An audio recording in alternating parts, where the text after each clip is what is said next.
लेकिन सड़क किसने बनाई है, एक्सप्रेस किसने बनाया है, मेट्रो किसने बनाई है? जैसे लगता है आपने सैफई की जमीन बेच करके ये सब बनवा दिया है। तुमने घर के अपने पिताजी से पैसा लाते हैं बनाने के लिए? तुमने राशन काटा है तो पिताजी ने क्या बात है? कोई बात नहीं। बैठिए आप भी बैठिए, राजेश जी आप भी बैठिए, सब लोग बैठे, आप भी बैठिए, सब लोग, जैन जी बैठिए, राजीव बैठो।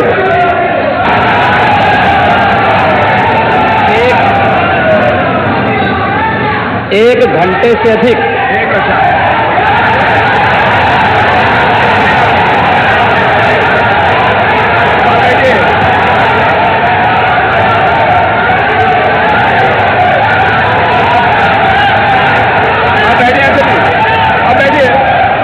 माननीय अध्यक्ष जी, नेता सदन खड़े हैं माननीय, आप अनुमति दे चुके हैं, उसके बाद ये शोर शराबा ठीक नहीं है, ये उचित बात नहीं। अध्यक्ष जी,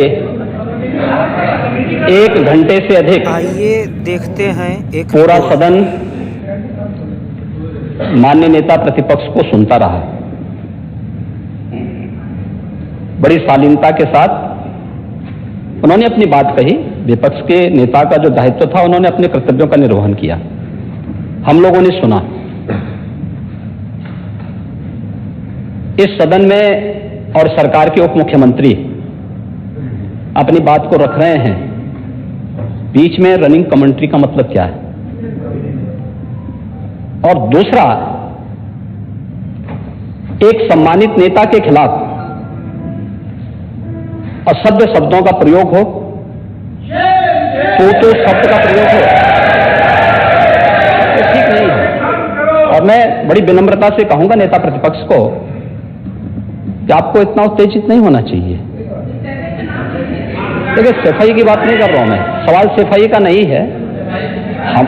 हम लोग भी जो विकास कार्य करा रहे हैं, या आपकी सरकार के समय जो विकास कार्य हुए होंगे, ये हमारी ड्यूटी थी। सरकार होती है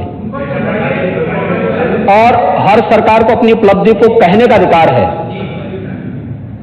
माननीय उप मुख्यमंत्री जी ने बिल्कुल सही कहा कि विकास, आपने कहा, आप विकास की जब चर्चा हुई तो उन्होंने जो बातें कही बिल्कुल ठीक ढंग से की थी। आपके यहां के दूसरे नेता या जब माननीय उप मुख्यमंत्री का यहां पर भाषण संपन्न होता, उसके बाद अपनी बात आप लोग कह सकते थे।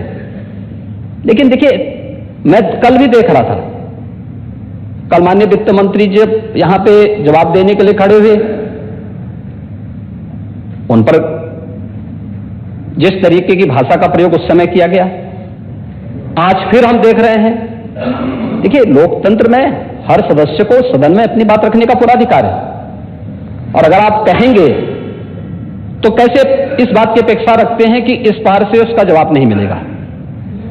पूरे एक घंटे से अधिक समय तक पूरा सदन और खासतौर पर सत्ता पक्ष से जुड़े हुए सभी मान्य सदस्यों ने आपकी बात को बहुत ध्यान से सुना।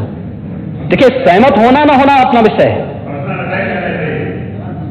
नहीं, सवाल दूसरा नहीं। देखिए, सफाई भी इसी प्रदेश का हिस्सा। अध्यक्ष महोदय, सवाल ये नहीं है, मैं सुनने को तैयार हूं।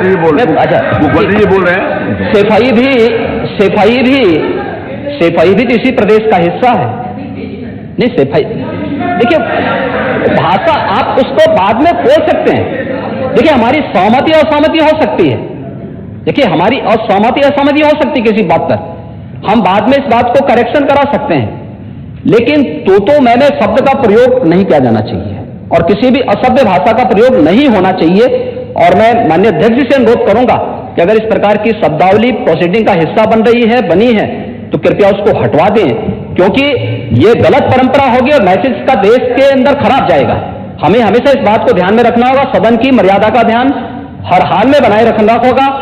दूसरा, जब एक सदस्य बोल रहा हो तो सदस्य के बीच, और खासतौर पर उप मुख्यमंत्री बोल रहे हैं, तो बीच में रनिंग कमेंट्री करना, बीच में धमकी देना, ये चीजें ठीक नहीं है। और मुझे लगता है सदन की मर्यादाएं इससे आहत होती हैं, कोई भी इसको नहीं स्वीकार करेगा। और मैं विनम्रता से कहूंगा माननीय नेता प्रतिपक्ष को, उनका सम्मान है, वे सबसे बड़े विपक्षी दल के नेता हैं, और मुझे लगता है कि इस मर्यादा की अपेक्षा केवल सत्ता पक्ष से ही न करें, विपक्ष भी उस मर्यादा का पालन करेगा। तो दोनों का सम्मान बना रहेगा, और ये सम्मान दोनों का बना रहे। देखिए, सहमति और सहमति लोकतंत्र की ताकत है, या आवश्यक नहीं। हम ये नहीं कहते हमारी बात से सहमत हूं, या मैं ये भी नहीं कह सकता कि मैं आपकी बात से सहमत हूं। जब मेरी बारी आएगी, मैंने तो पूरे 1 घंटे तक आपकी बात को सुना। मेरी बारी जब मेरे दल की ओर से मेरी बारी लगाई जाएगी, मैं उस दिन अपनी बात को यहां पे रखूंगा। मैंने आपके पूरे भाषण को इसलिए सुना ही नहीं, प्रोसीडिंग मंगाऊंगा, फिर देखूंगा, उसका पूरा जवाब भी दूंगा यहां सदन पे। और मैं उम्मीद करूंगा कि सभी विपक्षी नेतागण उस दिन यहां पर हमारे बात को भी सुनेंगे। लेकिन एक सरकार के वरिष्ठतम नेता में से एक और उप मुख्यमंत्री, जो लगातार दूसरी बार उप मुख्यमंत्री हो रहे हैं, उनके द्वारा अपनी बात को रखा जा रहा हो, मुझे लगता है शालीनता से हमें सुनना चाहिए। अगर हमें लगता है गलत हो रहा है, देखिए बहुत सारी चीजें अगर हम भी इस बात को कहते, बहुत सारी चीजें नेता प्रतिपक्ष भी ऐसी थी जो आपत्तिजनक हो सकती थी, हमने सुना। नहीं, हमें जो स्वीकार करना होगा वो स्वीकार करेंगे और उसका जवाब देंगे भी, लेकिन बीच में इस तरीके की उत्तेजना दिखाना उचित नहीं है। देखिए, माहौल इससे खराब होता है, और अनावश्यक रूप से बाहर मैसेज खराब जाता है। हमारे बारे में टिप्पणियां होती हैं, सदन के बारे में टिप्पणी होती है, हर एक सदस्य की मर्यादा भंग होती है, और सदस्य की इसका सम्मान बाहर तार तार होता है, पब्लिक में इसका मैसेज खराब होता है, और इस प्रकार की शब्दावली का प्रयोग न हो। और अगर ये तो शब्द का प्रयोग हुआ है, तो मैं आपसे अनुरोध करूंगा कि कृपया इसको सदन की प्रोसीडिंग का हिस्सा कतई न बनाने दिया जाए, क्योंकि ये आने वाले समय में नजीर बनेगा। फिर यही होगा जो इससे पहले इस सदन में होता रहा है, उस चीज को हर हाल में रोकना होगा। और मैं आपसे विनम्र अनुरोध करूंगा कि ये रनिंग कमेंट्री, बीच में धमकी देना, ये चीजें बंद होनी चाहिए। अच्छा होगा कि कार्रवाई को दिखवा लूंगा। धन्यवाद। मैं कार्रवाई को दिखवा लूंगा। अध्यक्ष महोदय, जो बात अगर नेता सदन ने कहा कि कोई अनपार्लियामेंट्री लैंग्वेज या वर्ड्स आए तो उनको निकाल दिया जाए, मैं भी सहमत हूं। लेकिन मेरा अध्यक्ष महोदय वही निवेदन ये भी है कि किसी को पर्सनल नहीं कहा जाना चाहिए।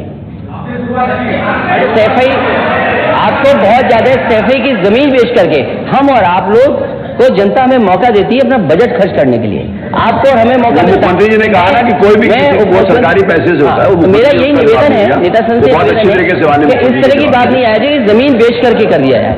माननीय केवल मैंने ये कहा था कि जो आपके जिले के लिए जो 4 लेन बनी थी वो किसने बनाई थी? माननीय उप मुख्यमंत्री जी। ये बात थी।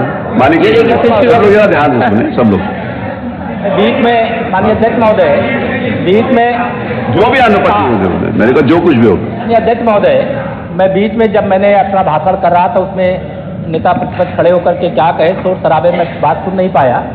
लेकिन जो मेरे कहने का एकमात्र तात्पर्य है कि उत्तर प्रदेश की जनता